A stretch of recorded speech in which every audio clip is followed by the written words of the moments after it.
Christmas Eve, 1979, the Soviet Union rolled into Afghanistan. Muslims had revolted against the Soviet-friendly regime established the year before. The DRA forces could no longer contain it themselves, so the Soviets went in to intervene.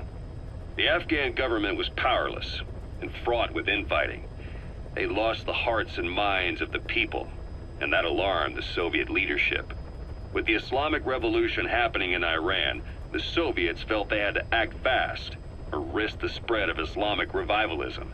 A superpower, sending a motorized rifle division against men on horseback with antique rifles. Everyone thought it'd be over in an instant, only it wasn't. Some Muslims made their fight a jihad, a holy war, and began a guerrilla campaign on all fronts. A war of attrition. These fighters call themselves Mujahideen. They're being supported by the West through Pakistan. That's why Miller was involved. He was training them near the Zero Line, sponsored by the CIA. The war has become a nightmare for the Soviet troops stationed here. They thought they'd be headed home in 6 months at the most. Then a year passed. 2 years. Now here we are 4 years on with no exit in sight. Afghanistan has become the Soviet Union's Vietnam.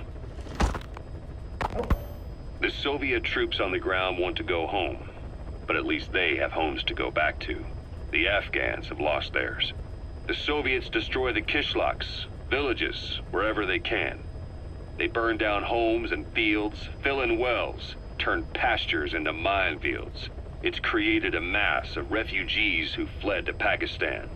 If the Mujahideen are fish swimming around the villages, the Soviets will go so far as to dry out their ocean.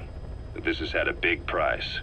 There's bitter resentment among the Afghans, and they're taking out their anger on the soldiers on the front lines. Among the Mujahideen are the Pashtun people. They're fiercely devoted to their code of Badal, or revenge.